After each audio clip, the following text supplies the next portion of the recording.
Bismillah, Assalamualaikum, selamat datang kembali di Fakta Sejarah. Bagian terakhir, rahasia di balik rumah kontrakan. Sebuah kisah dari Kak Aisyah Asyid Syakila. Semoga teman-teman di sini terhibur ya. Dan ini dia selengkapnya.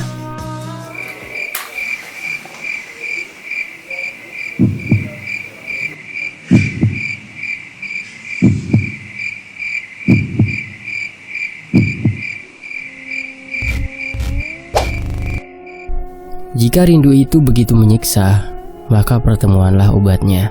Tapi apakah ketika lama saling bertemu akankah terbit rasa bosan? Bisa saja iya, bisa juga tidak. Tergantung bagaimana menyikapi dan menjaga pertemuan tersebut. Sama seperti aku dan Rafka saat ini. 1 bulan lebih kami di sini. Di saung ini kurang lebih 2 minggu. Suasana jauh dari keramaian. Tak terdengar hingar-bingar ataupun suara kendaraan. Terdengar hanyalah suara lembutnya hembusan angin, selembut belayan Rafka yang menghadirkan ketenangan. Tapi tak ada rasa bosan, justru menjadi candu dan merindu ingin selalu berdua begini. Kata orang, masih mode bulan madu, tunggu 5 atau 10 tahun ke depan, pasti ada juga rasa bosan. Tapi aku berharap semoga saja tak akan bosan dengan kisah cinta yang unik ini. Pertemuan kami bukanlah sebuah keinginan. Bahkan dulu aku membencinya gara-gara dia itu tengil. Tapi sekarang berbalik jadi cinta. Tak berani kalau harus bilang cinta mati. Cukup cinta saja. Suara-suara nyanyian hewan malam menjadi pengantar tidur. Seperti suara bisikan sholawat yang dilantunkan Rafka saat aku berkata hati tengah gelisah. Tak ada pekikan, umpatan, maupun gunjingan orang sekitar. Hanya ada sapa dan salam, disertai anggukan ramah dari santri yang kebetulan menghuni saung-saung sekitar. Jelas bahagia saat merasa di dunia ini hanya ada kami berdua, tanpa adanya pengganggu ataupun benalu yang mengusik ketenangan jiwa dan rasa. Namun aku sadar bahwa hidup bukan hanya urusan bahagia. Akan selalu ada kerikil di jalan terjal rumah tangga yang kami lalui. Kembali merajut kisah, saling berpegangan dan menguatkan menghadapi setiap masalah yang kami lalui di masa mendatang. Pagi ini, aku berdiri di depan jendela kayu saung ini, melihat lurus ke kebun kopi yang dalamnya rimbun dan gelap.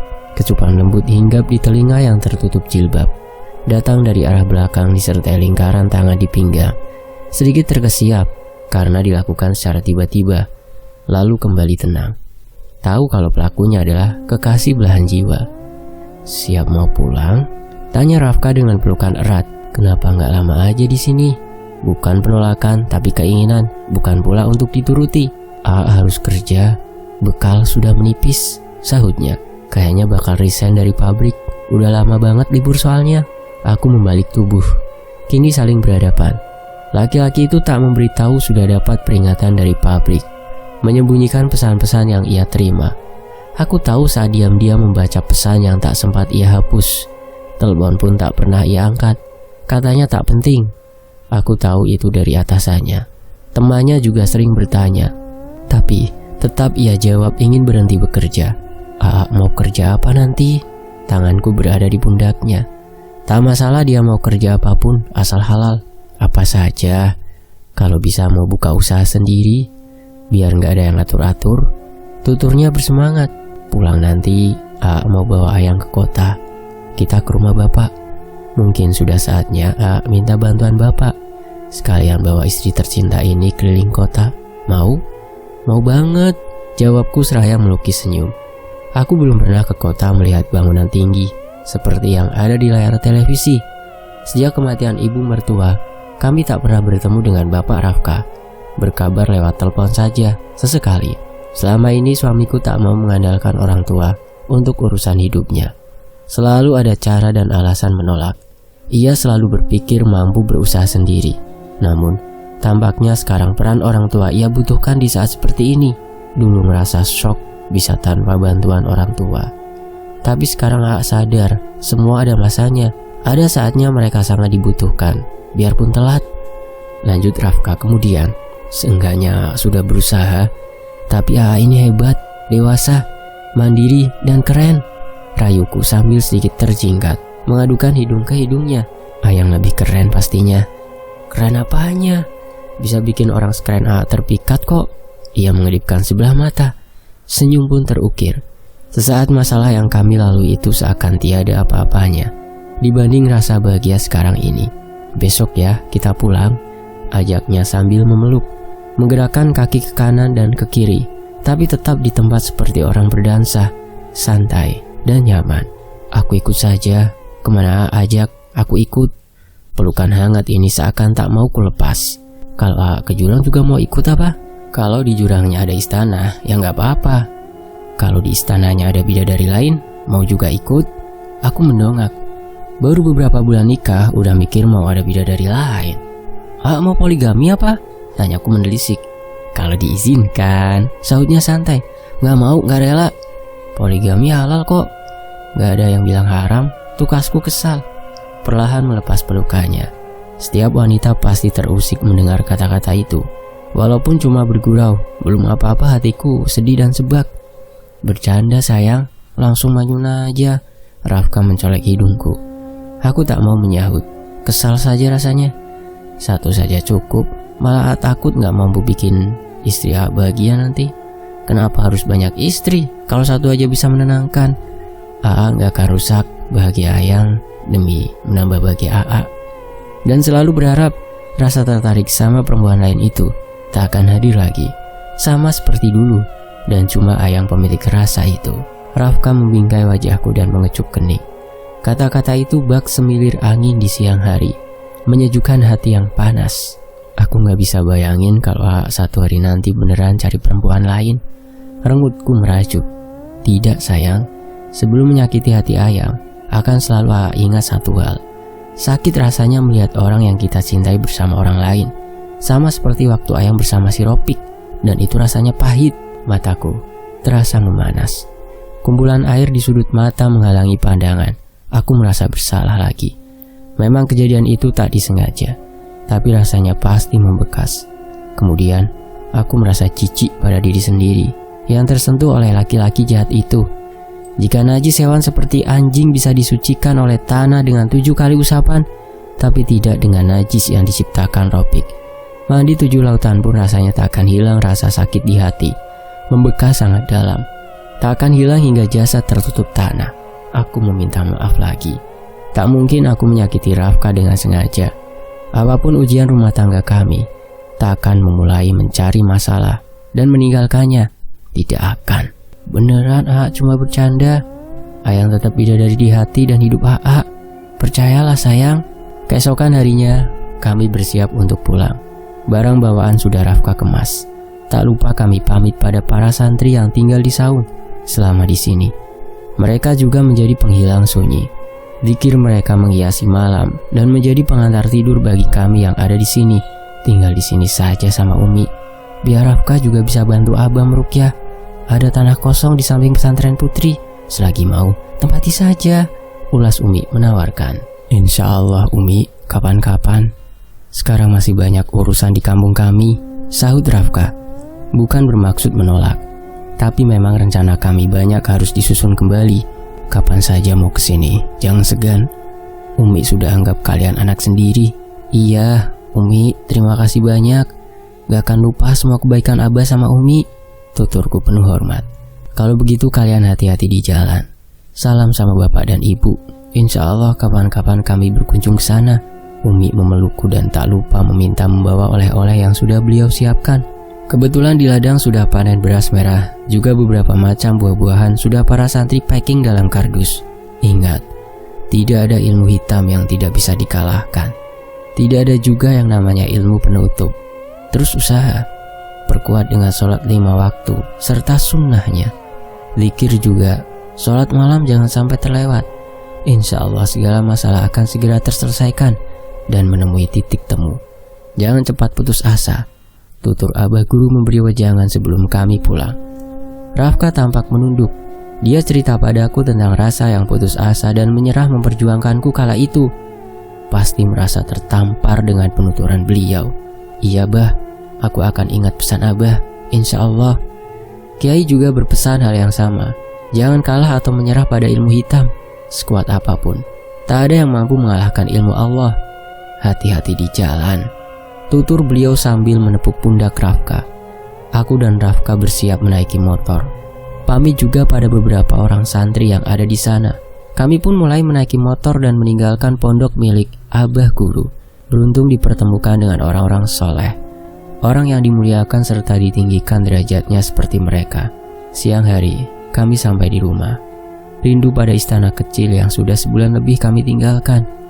Beres membersihkan diri, aku merebahkan diri di ranjang, diikuti Rafka yang juga berbaring di samping. Kangen rumah, lama banget ditinggal, ucapku. Biarpun lama aku tinggalkan, tapi rumah ini tetap nyaman dan bersih. Ternyata Rafka sengaja menitipkan kunci cadangan pada bapak dan menelpon Diar untuk mencari orang untuk membersihkan rumah ini. Kalau kangennya sama Ayang, ucap Rafka seraya memiringkan tubuhnya menghadapku. Masa kangen terus? Padahal gak jauhan. Kangen yang lain, bisiknya. Apa coba? Gak capek, baru sampai juga. Aku menelik.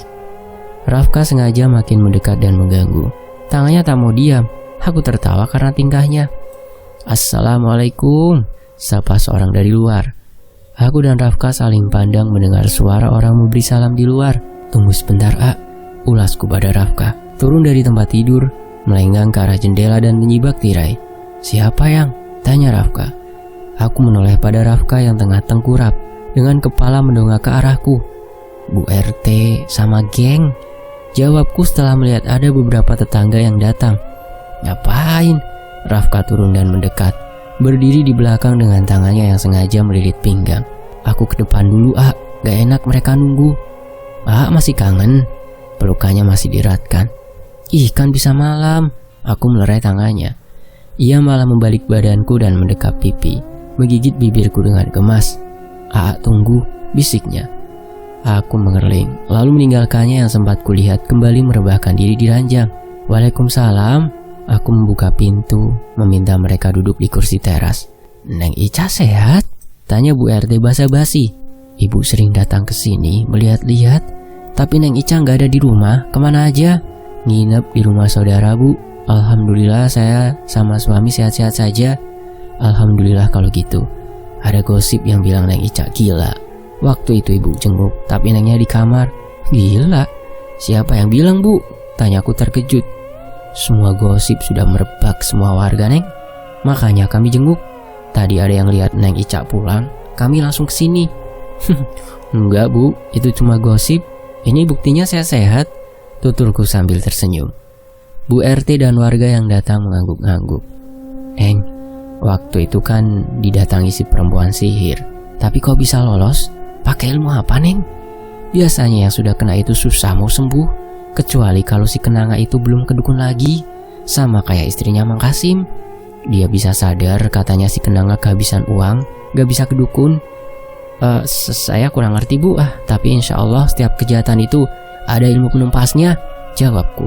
Ini anaknya Bimairah, kena sihir si perempuan itu, tutur Bu RT memandang Bu Mairah yang ikut ke rumah ini. Iya, Neng Ica, mantu saya orang kota, samalah kayak suami Neng. Baru nikah tahun lalu, sekarang lagi kesengsem sama si Kenanga. Padahal anak saya Laila lagi hamil besar. Bingung harus gimana. Laila juga gak masalah katanya kalau suaminya nikah sama Kenanga. Dijadikan babu juga di rumah itu sama suaminya. Ya Allah, ibu sampai sakit hati, dada ibu sakit, jelas Bimairah sambil menepuk-nepuk dada. Astagfirullahaladzim. Aku gak habis pikir. Rafka bercerita padaku tentang pertemuannya dengan Kenanga waktu itu, dan dia juga bisa melihat wajah asli perempuan itu seperti apa. Rafka sempat memberi peringatan, tapi tampaknya Kenanga tak menyerah dan mencari mangsa lain. Sabar, Bu, insya Allah nanti saya bicarakan hal ini sama suami. Semoga saja bisa bantu masalah anak ibu. Untung ibu tinggal jauh dari mereka. Kalau dekat, pasti ibu juga sudah ikut kena sihir perempuan itu. Bimairah tampak sedih. Iya, Neng Ica, kalau bisa bantu anak ibu, kasihan dia lagi hamil besar. Ibu bingung harus gimana. Sudah coba panggil ustadz sama orang pintar juga, tapi gak ada hasil. Iya, Bu, saya bincang sama suami nanti. Banyak berdoa dan bersabar, selalu berzikir, Bu. Semoga anak mantu ibu segera lepas dari ilmu sihir. Amin, Neng. Terima kasih banyak.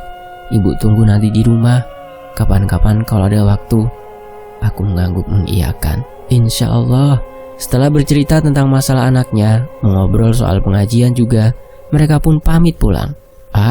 Katanya anak Bimaira kena sihir si Kenanga. Ulasku mengabarkan perkara anaknya Bimaira. Perempuan sihir yang waktu itu kesini. Iya, kayaknya dia cari mangsa setelah gak bereaksi sama kita. Gak bereaksi sama AA. Kalau sama saya kayaknya kena. Soalnya waktu itu yang bilang harus nikahi dia kan. Masa sih? Gak mungkin aku tak percaya. Iya, coba ingat-ingat lagi. Aku pun termenung beberapa saat dan samar ingatanku menuju ke sana. Tapi tak terlalu jelas. Yang kuingat perempuan itu datang ke rumah ini dan bercerita tentang hidupnya. Hanya itu. Bisa saja karena bukan sihir Kenanga tapi terkena ajian rohik juga. Coba kalau waktu itu iya kan, sekarang udah punya istri 2. Usiknya sambil terkekeh. Aku geram, mencubit pinggangnya dengan sekuat tenaga. Au, sakit yang. Rafka memekik kesakitan, seraya mengusap pinggangnya. Ia terus mengaduh. Tahu sekarang rasanya dicubit, pinggang itu sakit. Untung cuma pinggang, bukan ginjal. Aku mendelik. Ampun bidadari, kapok. Ia meringis sambil tersenyum. Obatin. Manjanya dengan bibir mengerucut. Aku menyambut dengan kecupan. Sudah, sembuhlah itu. Belum, ucapnya. Nanti malam aja kita ke rumah bapak dulu yuk. Aku mengajak Rafka ke rumah bapak. Selain rindu pada orang tua, mau membicarakan masalah ini juga. Biar bapak dan Rafka bantu selesaikan masalah Kenanga ini. Makin lama makin meresahkan di desa. Sekarang, iya, harus tolong anaknya Bimaira. Kasihan, Ganggu aja sih Bu Rete, gerutu Rafka. Aku tersenyum geli. Dia pun setuju dengan ajakanku ke rumah bapak. Biarpun terus saja sambil mengusik dan menggangguku. Mandi dan makan siang lebih dulu, lalu kami menaiki motor menuju rumah bapak. Rafka memarkirkan motor di depan rumah. Ada 4 motor yang terparkir di sana. Aku dan Rafka saling tatap. Ada tamukah? Kami mendekat dan mengucap salam. Suara sahutan terdengar ramai dari dalam. Pintu rumah tak tertutup. Sedikit terkejut melihat tamu yang kini ada di rumah bapak. Apa kabar Ica? Seseorang mendekat. Wajah perempuan itu sayu dan kusut. Raut kesedihan terpampang jelas di sana. Bukan hanya satu orang tamu yang datang. Ada beberapa dan mereka sangat kukenal. Baik mah. Lagi-lagi aku menatap Rafka, juga menatap ibu yang ada di sana, menuntut tanya tentang semua ini. Kali ini tanganku juga menggenggam tangan Rafka sangat erat. Kenapa mereka ada di sini? Sementara itu, di sisi lain, masuk teh, ajak ibu mengalu-alukan kedatangan aku dan Rafka. Iya bu, aku masuk dan menyalami satu persatu tamu, juga bapak dan ibu, Mama Rofik dan kakaknya, juga beberapa orang laki-laki yang tak ku kenal berada di rumah ini. Mungkin saja mereka tukang ojek yang disewa mama mertua untuk datang ke sini. Karena jika itu keluarga mama, aku pasti tahu dan kenal. Selesai bersalaman, aku kembali turun dari rumah dan berniat masuk lewat dapur. Rumah yang kecil, jika banyak tamu jadi terasa sempit. Sementara Rafka tak ikut bersalaman, menunggu di amben. Raut kekesalan terlihat jelas di wajahnya. Kita ke kamar belakang, ajakku. Menuntun suamiku ini ke dalam, lewat jalan pintu dapur. Ibu sudah lebih dulu menunggu di dapur. Tangannya melambai sambil bicara berbisik. Kapan teteh pulang? Tanya ibu. Tadi bu, kenapa mereka ada di sini sih bu? Ibu juga nggak tahu. Mereka baru datang. Kalau tahu kamu mau pulang mau datang ke sini, harusnya telepon dulu. Ibu tambah gelisah. Udah telepon kok sama Diar, tapi katanya lagi dagang sama Ehan. Kenapa bapak nggak dagang? Enggak, bapak lagi bantuin tetangga. Ada yang mau hajatan. Tadi pas mereka datang, ibu suruh balik dulu, ada tamu. Kaget juga yang datang besan. Ibu bicara masih sambil berbisik. Ngapain mereka kesini coba? Kita udah gak ada hubungan. Aku lumayan kesal. Bukan dendam dengan sikap mertua selama ini. Hanya saja, tak perlulah memaksakan hubungan yang selama ini tak mereka harapkan. Kalau soal hubungan, sampai kapanpun dia tetap mertua teteh. Ya biarpun ibu juga kurang setuju. Katanya sih mau silaturahmi, mau ketemu sama teteh juga. Ibu bilang teteh sudah gak serumah sama kami. Mereka tanya alamat. Ibu bilang lagi, Teteh ke rumah saudara Rafka. Kalian malah nyembul? Ibu tampak kecewa. Iya, mana kami tahu kalau di rumah ada tamu gak diundang. Yalah, palingan itu mau bahas soal anaknya yang kayak orang stres. Gak salah lagi, tebak ibu yakin.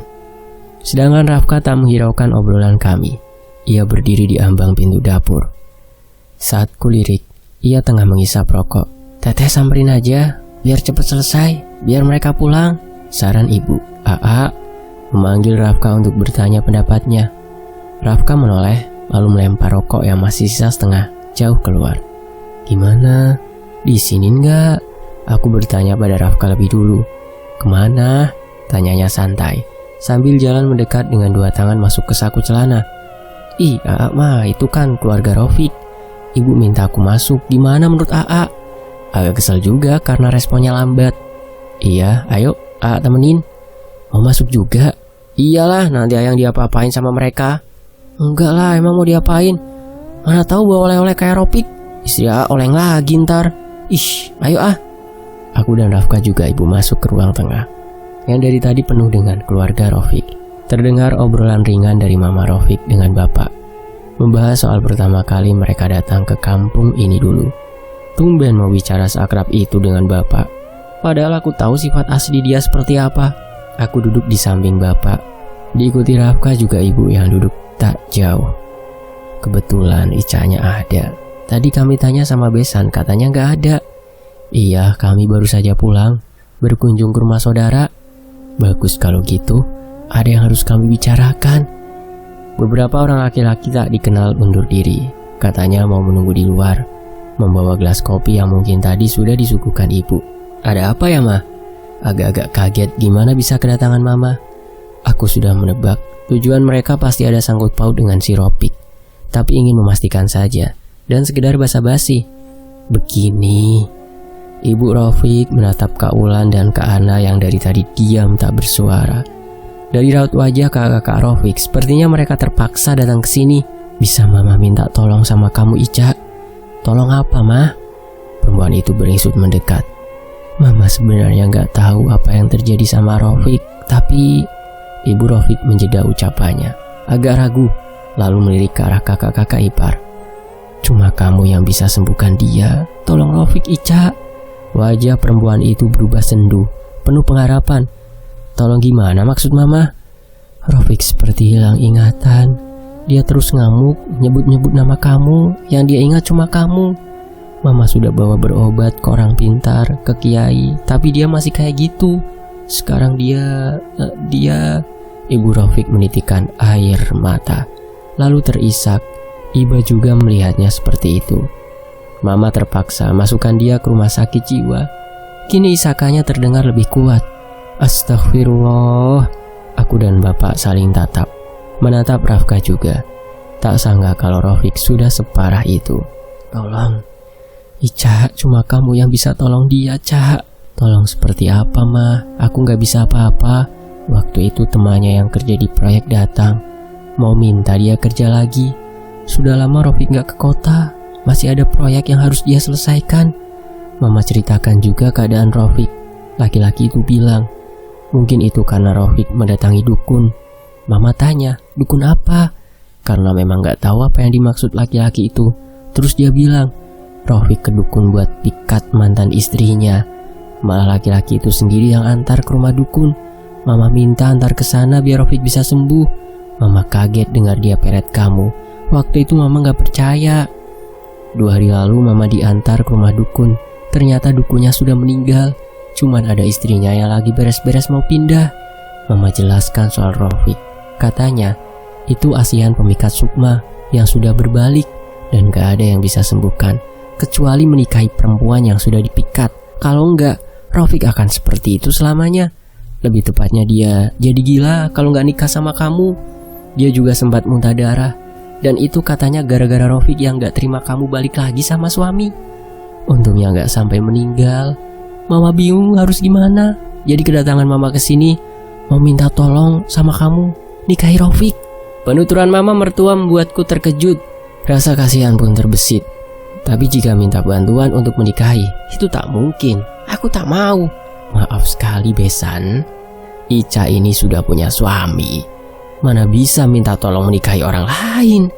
Tolak bapak masih dengan nada suara halus. Membantu menjawab, karena aku cukup syok dan tak mampu berkata. Aku tahu bapak sangat bijaksana. Jika ini terjadi pada keluarga lain, sudah habis keluarga Rafiq diusir.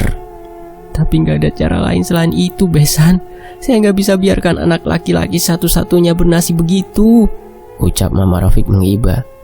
Itu sudah konsekuensi dari perbuatan anak ibu. Gak ada hubungannya sama istri saya. Ibu harusnya tahu sendiri kalau istri saya ini korban. Dia tersiksa akibat ulah Rafiq dan mereka hampir terjerumus dosa zina. Harus ibu sadari juga. Setiap perbuatan akan ada akibat. Apalagi itu termasuk syirik dan juga dolim. Tegas Rafka menolak mentah-mentah. Tapi ini juga gara-gara kamu kan? Kedatangan kamu yang mengganggu rumah tangga anak saya, pekik ibu Rafiq. Tampaknya ia kehabisan akal. Yang tadinya bicara lembut berubah kasar dan menatap tajam pada Rafka. Apa? Ibu lupa? Sebelum kami menikah, saya datang dan mengemis ke rumah ibu agar anak ibu mau percaya kalau kami gak selingkuh. Enggak ujuk-ujuk saya langsung nikahi Ica. Dia juga sangat lama berharap kedatangan Rafiq. Menolak saya mentah-mentah. Bukan waktu sebentar, Bu. Ica menunggu Rafiq, berharap dia kembali. Tapi si Rafiq tetap kukuh berpikir kalau Ica selingkuh tanpa bukti. Jika Ica nggak menunggu dan langsung mau nikah sama saya, silakan ibu salahkan saya. Tapi ini murni keteledoran anak ibu sendiri. Terus kami harus gimana? Rafiq akan gila kalau nggak nikah sama Ica. Dia nggak bisa sembuh. Saya nggak akan ceraikan Ica, karena nggak mungkin seorang berstatus istri menikahi laki-laki lain. Rafka menegaskan lagi seraya menggenggam tanganku. Besan bisa obati ke pusat ruqyah, asal meyakini bahwa nggak ada ilmu yang baik selain dari ilmu Allah. Insya Allah Rafiq akan sembuh, tapi memang prosesnya pasti nggak sebentar dan harus sabar. Bapak menyela. Kalau ruqyah saya lakukan dan bawa dia kemana-mana, tapi pada nggak sanggup. Tetap obatnya harus nikah sama Ica. Nikah sebentar saja sampai Rafiq sembuh. Setelah itu saya akan bujuk dia agar sadar dan tobat, rayu ibunya Rafiq lirih. Suaranya tak meninggi seperti tadi. Besan, pernikahan bukanlah mainan. Bisa seenaknya seperti itu. Dan sudah ditegaskan kalau suami Ica tidak mengizinkan, apalagi menceraikan. Mana bisa mengganggu rumah tangga orang. Mereka sudah bahagia. Bapak marah mendengar hal itu. Gak harus cerai, menikah saja. Cuma sebentar sampai dia kembali sehat seperti semula, Ibu Rafiq memohon. Astagfirullah, istighfar, Bu. Itu perbuatan haram, dosa. Mana ada perempuan punya suami dua? Bapak bicara agak kesal. Kalian ini memang gak punya rasa kasihannya. Makanya kami dari dulu menyesal menikahkan adik kami sama Ica. Sudah curiga kalau Rafiq bakal bernasib buruk. Sekarang terbukti, gara-gara kenal Ica, nasib adik kami harus seperti itu. Benar kata orang pintar yang kami tanyai sebelum mereka menikah. Kalau sampai Rafiq nikah sama Ica, bakal kurang beruntung karena Ica pembawa sial. Dan sekarang terbukti, adik kami jadi gila, cetus Kaulan tanpa menjaga kata-katanya yang menyakiti perasaanku. Iya, kalau saja Rafiq mendengar ucapan kami. Dari awal Ica memang membawa pengaruh gak baik untuk kehidupan Rafiq. Mungkin gak akan seperti ini. Dari dulu dia anak yang baik dan penurut, tapi setelah kenal Ica, dia jadi berubah. Gak sangka kalau keputusannya menikahi Ica jadi bumerang yang mencelakakan diri sendiri. Kak Ana juga mengeluarkan unek-unek sudah dari dulu ia tak suka padaku. Ditambah ada kejadian begini, aku yang jadi bulan-bulanan. Semua bukan salah anak saya. Rafiq yang datang sendiri ke kampung ini untuk meminang si Eneng. Bukan si Eneng yang tergopoh minta dilamar. Sekarang saya justru bersyukur anak saya cerai dengan Rafiq. Dilihat dari bahasa dan tata krama kalian itu sangat mirip. Kekurangan ilmu agama dan akhlak. Menyalahkan orang lain tanpa sadar kesalahan sendiri, tapi tanpa malu datang ke sini minta bantuan. Saya sebagai orang tua Ica masih sangat menghormati kalian. Saya sambut dengan lapang layaknya tamu tanpa kalian tahu hati saya sakit dengan kelakuan Rafiq. Tapi ternyata kalian datang hanya untuk cari masalah. Apa nggak malu, ha? Bapak mengeluarkan kekesalannya juga. Wajahnya memerah menahan amarah. Jarang sekali melihat laki-laki tercintaku itu bersikap begini. Pasti kali ini sudah sangat marah. Kakak-kakak Rafiq melengos, tapi tak ada tanda menyesal di wajah mereka atas apa yang telah terucap. Enggak, Besan, Ica nggak salah. Maafkan anak-anak saya, tapi tolonglah usahakan permintaan saya mengemis sebagai seorang ibu. tutur Ibu Rafiq sambil memelas, tak menyerah. Sesekali melirik anak-anaknya dengan menggeleng, mungkin meminta agar tak bicara sembarangan. Maaf, saya harap ini kedatangan terakhir kalian. Kita nggak perlu menyambung silaturahmi atau apapun itu. Sikap kalian sudah keterlaluan. Bapak tampaknya sangat murka. Tapi Besan, tolonglah, saya akan lakukan apapun asal anak saya bisa sembuh. Saya pulang saja, Bu. Di sini bukan tempat jual beli atau negosiasi. Tidak ada yang perlu kami sepakati. Sampai kapanpun saya nggak akan serahkan istri saya untuk menikahi Ropik, kecuali kalau saya mati. Rafka juga meluapkan kekesalannya. Aku juga nggak mau, sekalipun udah nggak berjodoh sama suami yang sekarang, sampai kapanpun nggak akan mau balik lagi sama si Ropik, ujarku. Kali ini memberanikan diri angkat bicara. Ya Robi, saya harus bagaimana? Anak saya seperti orang gila. Dia anak laki-laki satu-satunya harapan kami. Ibu Rafiq meraung. Jangan main-main dengan ilmu hitam, Bu. Bahaya. Selain pertanggungjawaban di akhirat sangat berat, bisa juga dapat akibat selama di dunia, seperti anak ibu sekarang. Sudahlah Pisan, kami minta maaf, pulang saja. Doakan semoga ada jalan kesembuhan untuk Nak Rafiq, tutur ibu yang dari tadi hanya mendengarkan. Namun bukannya mendengar, perempuan yang menjadi mertuaku itu malah meraung, menepuk-nepuk dada sambil meracau meminta tolong. Tangannya memohon-mohon dan tak henti menangis. Sudah mah, kita pulang. Aku sudah tahu mereka bakal kayak gini. Pastilah dendam sama kita. Padahal jelas-jelas anaknya juga bersalah. Gerutu Kak Ana yang masih tak terima. Bapakku hanya menggeleng. Tak ada sedikit pun rasa bersalah atau mengakui kesalahan adik mereka yang sudah berbuat dolim. Ibu Ropik bangkit, tak berhenti menangis. Dituntun oleh anak-anaknya, tapi tak lama tergolek pingsan. Kak Ana dan Kak Wulan memekik sambil mengguncang tubuh ibunya. Aku dan ibu yang terkejut turut bangkit membantu. Tak mungkin membiarkan dalam keadaan seperti itu. Ibu membantu menggosok minyak angin ke dada dan mengoles ke hidung Mama Rafiq. Kak Wulan dan Kak Ana panik sambil menangis ibu mereka. Semua gara-gara kamu. Kak Ana menarik bajuku dan mendorong. Rafka gesit membantu, menahan tubuhku yang hampir tercengkang. Pulang kalian sekarang, bawa ibu kalian dan jangan datang lagi ke sini. Sudah cukup istriku kalian dolimi. Rafka bicara lantang sambil menahan tubuhku. Tunggu di sini, Yang. Rafka keluar, memanggil orang yang bersama mama mertua. Ternyata mereka juga sudah nimbrung di depan pintu. Pasti terkejut melihat apa yang terjadi. Mang, tolong bawain ibu pulang. Jangan mau diajak lagi ke sini. Mereka cuma bikin masalah, cetus Rafka. Keempat laki-laki itu tergopoh membantu mengangkat ibu Rafiq. Jika saja sikap kakak Rafiq tak begitu, Rafka tak mungkin mengusir. Namun sikap mereka kali ini keterlaluan. Tukang ojek memapah ibu Rafiq. Perempuan itu terpaksa didudukan di tengah, diapit Kak Ana. 4 motor itu pun berlalu meninggalkan rumah ini. Rafka memelukku dari samping. 2 tangannya mengusap-usap lenganku dan mengecup puncak kepala, memberi ketenangan. Aku balas memeluk pinggangnya. Dada masih berdebar kencang. Kejadian tadi benar-benar membuatku syok. Sudah Neng, jangan dipikirkan. Semua bukan salah kamu, tutur bapak setelah rumah ini kembali tenang. Iya Pak. Aku dan Rafka duduk kembali bersama bapak, sementara ibu ke dapur dan kembali membawa teh hangat. Kapan pulang dari pondok, Neng? Tanya bapak sambil meraih gelas yang berisi kopi, lalu menyesap minuman yang tampak sudah dingin itu. Tadi Pak, langsung datang ke sini. Ada yang mau dibicarakan. Nggak tahu kalau ada mamanya Rafiq. Obrolan pun berlanjut panjang. Bapak dan ibu bertanya pengobatan selama di sana. Tak lupa aku sampaikan salam dari keluarga Abah Guru, sekaligus membahas anak Bi Mairah yang tengah dikuasai sihir. Di kampung ini yang dikenal selalu meruqyah itu ya cuma bapak. Sekarang tambah ada Rafka, jadi biar mereka yang turun membantu. Biasanya kalau mau berobat meruqyah, harus datang sendiri membawa pasien ke tempat-tempat yang sudah disediakan. Namun dalam keadaan begitu, yang terkena sihir mana mungkin mau jika sengaja diruqyah. Jelas mereka akan menolak. Biar nanti kalau ada waktu bapak datang ke sana, bisa kita bapak ruqyah sama Rafka nanti. Iya Pak, kita bisa ruqyah sama-sama. Malamnya bapak datang membahas lagi soal anak dan menantu Bi Mairah yang terkena sihir. Aku juga ikut nimbrung mendengarkan obrolan mertua dan menantu itu. karena tak mungkin meruqyah secara langsung. Bapak dan Rafka mengaji dan menyediakan sebotol air. Hingga jam 11 malam, barulah bapak pamit pulang. Jangan lupa, itu air dalam botol kasih ke Bu Maira. Suruh diminum sama anak dan mantunya.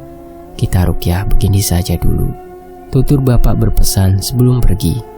Garamnya juga suruh ditaburi ke sekeliling rumah, sambil zikir dan sholawat.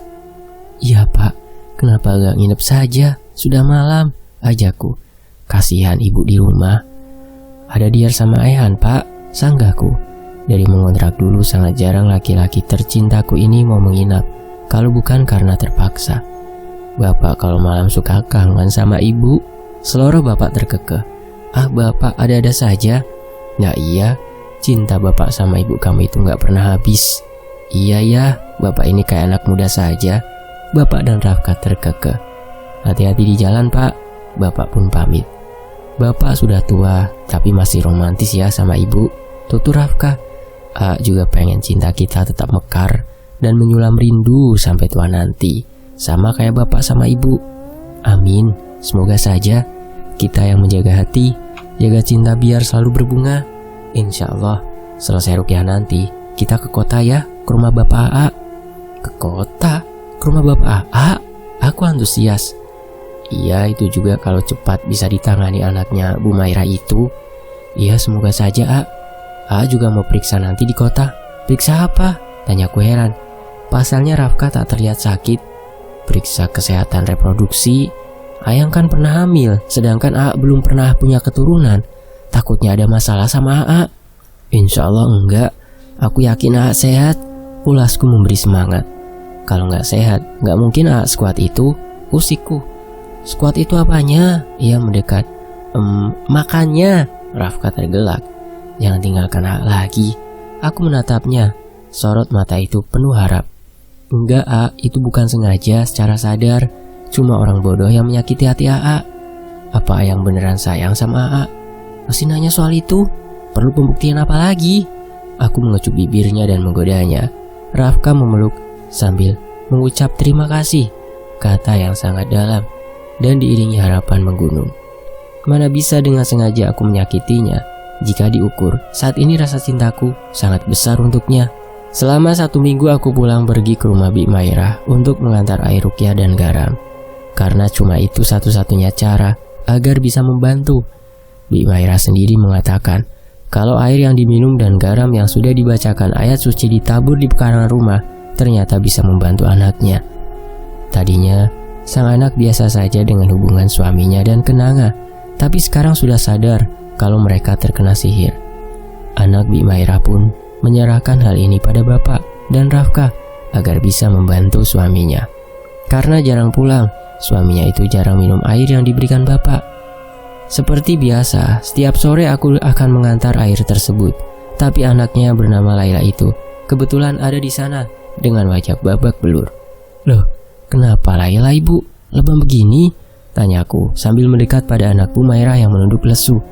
Dihajar sama suaminya Neng, makanya dia pulang dulu ke sini. Laila menjawab sambil meringis kesakitan. Astagfirullah. Sudah keterlaluan ini namanya. Iya teh, terang-terangan dia bilang akan ceraikan saya kalau ganggu hubungan dia sama Kenanga. Kamu sabar. Kami coba bantu yang terbaik. Suami kamu dalam pengaruh sihir. Jadi jangan kecil hati atau putus semangat. Terima kasih teh, sudah bantu kami. Aku nggak tahu harus gimana. Banyak orang yang saranin bawa ke dukun saja, tapi aku takut suami malah ngamuk. Jangan dengar kata-kata orang yang menjerumuskan. Insya Allah pasti ada jalan, tuturku meyakinkan. Memang kepercayaan kampung ini ya begitu, apa-apa ke dukun. Iya teh, baik-baikan saja dulu. Kalau bisa teruskan kasih minum ini kalau pulang, ucapku sambil menyerahkan botol minuman. Untuk sekarang, aku belum bisa pulang teh. Di rumah ada Kenanga. Kalau ada dia, suami kayak jijik lihat aku teh. Ya sudah, kita doakan saja dari jauh. Bapak sama suami aku juga membantu dengan doa. Besoknya aku dapat kabar dari Bu RT kalau Kenanga tertabrak di jalan depan. Perempuan itu dilarikan ke rumah sakit. Innalillahi, kok bisa Bu? Tanyaku sambil menyodorkan minuman padanya yang sengaja berkunjung ke rumah. Kata warga yang lihat dia lari ke jalan. Dia ketakutan dikejar harimau, Neng. Hah? Dikejar harimau? Iya, kok kasusnya sama kayak Bikarsi ya? Aku tertegun. Apa mungkin sang penjaga yang meneror Kenanga? Entahlah, aku tak pernah sekalipun meminta pertolongannya. Terus, keadaannya gimana sekarang, Bu? Kondisinya kritis. Menantunya Bi Maira gimana? Dia sudah sadar dan sedikit linglung sih awalnya. Baru dia ingat kalau selama ini bersama Kenanga tanpa kesadarannya. Dia nangis-nangis pas lihat istrinya babak belur gara-gara dihajar. Alhamdulillah, Bu, kalau dia sudah sadar. Semoga Kenanga bisa mengambil ikhtibar dari kejadian ini dan dia bisa sadar akan dosa juga kesalahan. Iya, Neng, amin. Terima kasih sudah banyak membantu. Bukannya Ibu senang sama derita Kenanga yang celaka, tapi setidaknya mengurangi kekhawatiran warga kampung kita. Keadaan kampung sudah aman dari perempuan sihir. Bapak dan Rafka tak lagi meruqyah. Suami Laila juga sudah sadar seperti biasa. Mereka datang berkunjung untuk berterima kasih, juga mengajak Rafka agar terus melanjutkan tugasnya meruqyah dan menolong warga juga ada yang membutuhkan. Rafka menyambut dan berkata akan selalu siap membantu jika masih diperlukan warga. Cukup tenang mendengar satu persatu masalah dapat kami selesaikan. Rafka menunaikan janjinya, mengajakku ke kota tempat tinggal ayahnya, mempersiapkan barang bawaan seadanya, karena kami juga akan menginap beberapa hari. Pengalaman pertama berkunjung ke kota, Rafka mengajakku menjelajah ke tempat-tempat rekreasi dan taman-taman hiburan, termasuk bioskop yang baru pertama kali aku kunjungi, mengenalkan pemandangan kota yang begitu asing bagiku, tapi tetap saja aku nyaman tinggal di kampung dengan segala keunikannya. Menyambut anak menantu yang jarang bertemu, bapak mertua mengajak libur ke sesuatu pantai di Pulau Dewata yang terkenal di negara ini. Niat berkunjung sebentar pun tak terlaksana karena waktu dihabiskan untuk berlibur bersama. Yang kamu inget-inget deh, apa ada yang lupakan yang belum kasih ke kamu? Ucapnya sambil memeluk dari belakang, menatap pandangan laut dari resort tempat kami menginap saat ini. Gak ada deh kayaknya, emang mau kasih apa? Beneran gak ingat? Aku menggeleng. Sini. Rafka menuntun tanganku menuju sofa yang ada di ruangan ini dan kami duduk bersama. Ini barang berharga yang lupa kasih. Rafka menyerahkan kotak berwarna merah dengan pita melingkar sebagai hiasan. Apa ini? Buka saja. Aku membuka kotak itu dan melihat isinya. Sama sekali tak pernah meminta diberikan apapun, tapi Rafka membelikan seperangkat perhiasan emas lengkap. Ini buat aku? Ya, itu hak ayang yang belum kasih. Aku mengernyit, tak juga mengerti apa yang dimaksud Rafka. Ini mas kawin atau mahar pernikahan kita? Baru bisa kasih sekarang. Mahar? Yang 10 gram itu? Tanyaku. Jujur saja aku juga tak ingat akan hal itu. Mahar terbesar bagiku adalah saat bersamanya. Iya, sebenarnya ingat, tapi belum ada waktu yang tepat. Pikiran rancu waktu itu saat takut kehilangan kamu. Gak apa-apa kok, aku ngerti. Aku terima mahar dari dan sekarang sudah gak punya hutang sama aku. Tapi ini kayaknya lebih 10 gram deh. Tukasku karena isinya seperangkat. Iya, lebih gak apa-apa. Lebihnya tanda sayang sama kamu. Jangankan cuma emas, hidup juga seluruhnya buat kamu. Terharu mendengar kata-katanya. Semoga perasaan itu akan tetap teguh hingga raga berpisah dari nyawa. 1 minggu kami berlibur. Hadiah pernikahan dari sang mertua. Kami kembali ke kota tempat tinggal ayah Rafka. Suamiku itu juga mengutarakan kedatangannya untuk membuka usaha baru di kampung kami tinggal. Di luar dugaan, orang tuanya menyerahkan berkas dan lembaran kertas yang diserahkan pada Rafka. Apa ini, Pak? Tanya suamiku itu sambil menilik isi kertas tersebut. Itu surat tanah dan kebun, juga sawah yang ada di kampung Bapak. Punya siapa, Pak? Tanya Rafka lagi. Punya kakek dan nenekmu. Itu diwariskan sama Bapak dan sekarang Bapak hibahkan untuk kamu. Manfaatkanlah. Bapak kan masih hidup. Kenapa diserahkan ke aku, Pak? Apa harus nunggu Bapak mati dulu? Ya bukan gitu, Pak, tapi terima saja Rafka. Urus dan kelola dengan baik. Bisa warga yang bantu kelola kalau kamu kurang minat terjun ke bidang pertanian. Aku niatnya mau buka bengkel, Pak. Buka usaha sendiri dan atur waktu sendiri buat keluarga. Niat kamu sudah benar. Keluarga lebih penting. Jangan sampai kayak bapak selama masih muda kerja terus dan jarang ketemu anak istri sampai mama kamu meninggal. Sekarang kamu sudah berumah tangga, bakal jarang ketemu juga sama bapak. Karena bapak nggak tinggal di kampung saja sama kami, biar kita kelola tanah milik kakek. Bapak juga bisa tinggal dan gak jauh dari kami. Kenapa nggak gitu aja, Pak? Bapak di sini saja. Karena bapak serahkan semua sama kamu. Karena bapak niat berumah tangga lagi. Hah? Bapak mau nikah lagi? Tanya Rafka. Iya, sudah ada calonnya. Takutnya harta ini nanti jadi masalah. Jadi bapak kasih ke kamu dari sekarang, biar gak ada masalah di masa depan. Karena itu milik kakek kamu dan sudah bapak niatkan untuk kamu, sebagai menebus dosa dan kesalahan bapak sama mama kamu. Jangan gitu, Pak. Yang sudah itu sudah. Kita pikirkan masa depan, jangan ingat lagi masa lalu. Syukurlah kalau bapak mau berumah tangga lagi. Setidaknya ada yang jaga bapak. Ya itu juga kalau kamu izinkan, Rafka. Gak perlu minta izin sama aku, Pak. Bapak juga punya hak untuk bahagia. Sebagai laki-laki aku mengerti kebutuhan biologis bapak. Sudah dewasa ternyata anak bapak. Sudah tua, Pak, bukan dewasa lagi. Anak dan ayah itu tertawa. Aku dan Rafka akhirnya pamit pulang. Tapi sebelum itu Rafka mengambil hasil pemeriksaan waktu sebelum ke Bali. Alhamdulillah hasilnya semua bagus dan baik. Tinggal sabar dan berusaha saja. Kami pulang melanjutkan cita-cita dan harapan yang kami bangun bersama.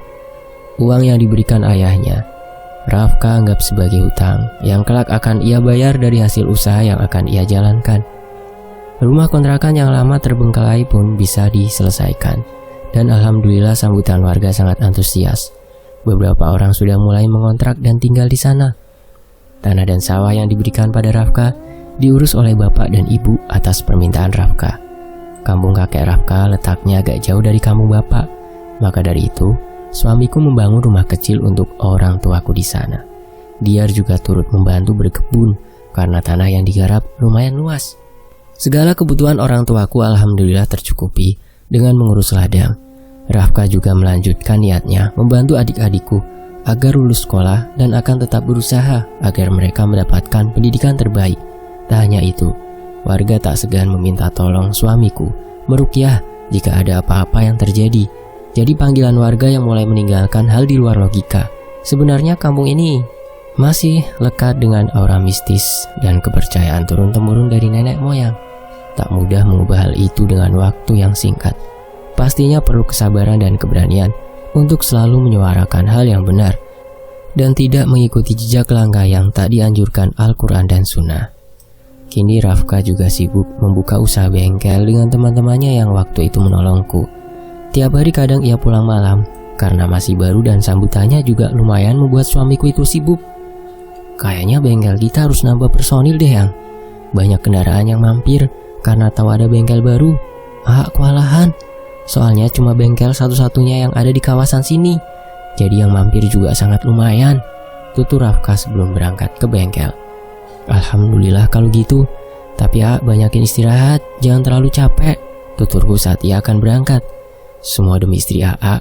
Untuk kita. Iya, tapi yang kenapa kok pucet? Tanyanya kemudian.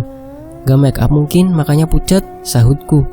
Sebenarnya sudah beberapa hari tak enak badan, tapi tak mau membuat Rafka khawatir. Makanya aku tak banyak mengeluh. Apalagi sekarang ia tengah sibuk-sibuknya mengurus bengkel. Kalau sakit kita ke dokter, jangan dibiarkan. Aku gak apa-apa, cuma pusing dikit mah wajar. Minum obat warung juga pasti mendingan, Maafin ya, selalu sibuk belakangan ini. Ini kan buat masa depan kita, cetusku. Hati-hati di rumah, berangkat ya. Begitulah aktivitas pagi kami dan aku bahagia bisa mengantar dan menyambutnya pulang seperti biasa. Pekerjaanku hanya mengurus rumah dan kadang mengobrol dengan penghuni rumah kontrakan jika bosan di rumah. Di sisi lain, malam saat Rafka pulang, ia memaksa agar aku mau ke dokter. Kita ke dokter ya, mumpung masih jam 8 malam. Ada yang masih buka. Gak usah, aku gak sakit, Gak sakit apa, ini badannya nget gini. Aku cuma gak enak badan, istirahat saja, nanti juga enakan, Tapi khawatir selalu ninggalin kamu. Jangan khawatir sih, aku kan gak apa-apa. Ulasku sambil berbaring di ribaannya. Siang itu seperti biasa pulang dari pengajian, aku mampir ke tetangga yang tinggal di rumah kontrakan. namun tubuhku tiba-tiba pusing, hilang keseimbangan. Mendengar kabar itu, Rafka buru-buru pulang dan membawa ke klinik terdekat. "Selamat, Pak. Istri Bapak hamil," tutur dokter yang memeriksa. Hamil, Dok?" Rafka terperangah. "Iya, nanti saya kasih vitamin sama penguat kandungan.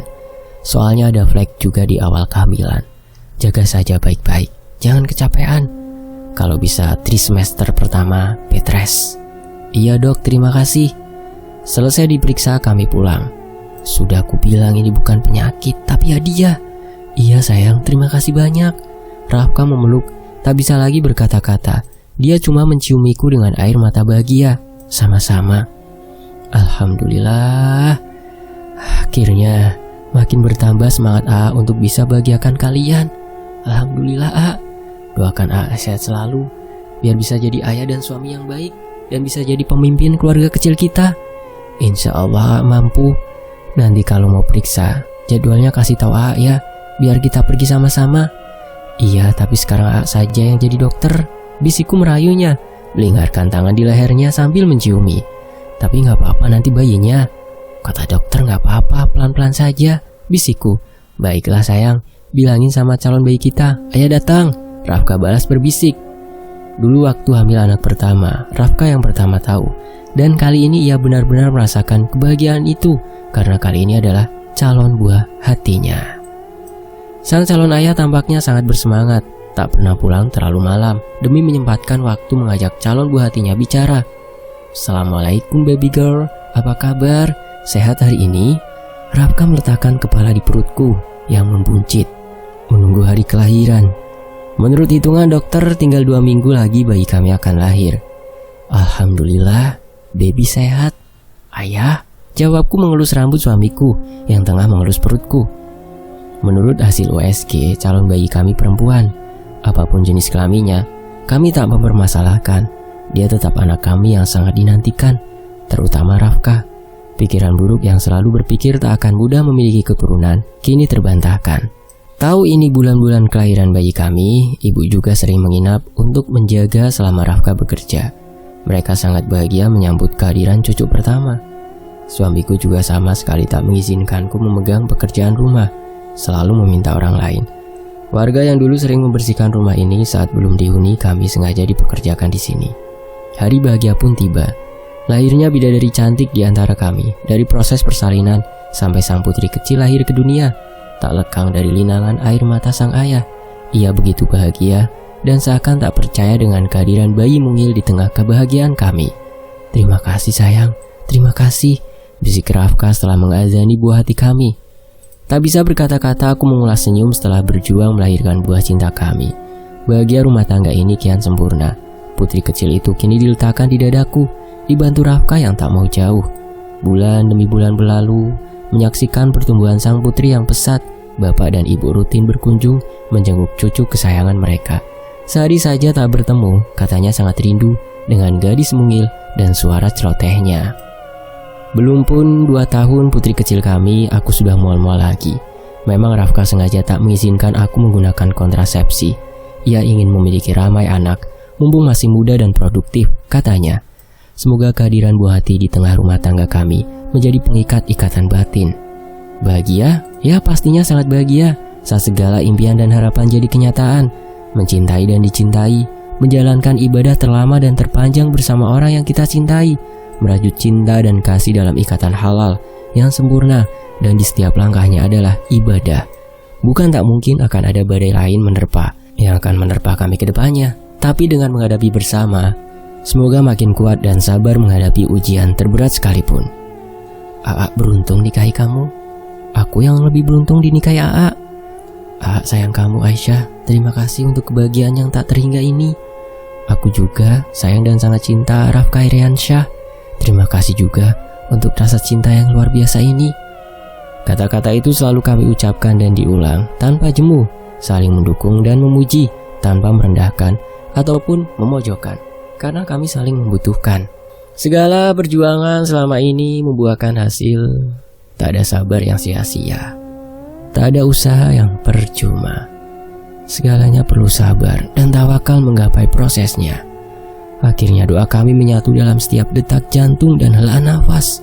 mengharap bahagia ini bukan sampai di sini, tapi seterusnya hingga ke jannah. Amin ya robbal alamin. Dan kisah ini selesai, tamat. Terima kasih untuk Kak Aisyah, terima kasih teman-teman yang sudah menyimak kisah ini di sini sejauh ini. Fakta sejarah pamit, mohon maaf kalau ada ucapan dari kata-kata saya yang menyinggung atau nada yang kurang mengenakan. Ya, sekali lagi saya pamit, sampai jumpa di kisah lainnya. Wassalamualaikum warahmatullahi wabarakatuh. Tetap di Fakta Sejarah. Sambil nunggu kisah lainnya, teman-teman bisa mampir ke channel saya yang satunya ya, di Tony FS. Itu di layar akhir ada, dilihat dulu layar HP-nya, tinggal disentuh saja.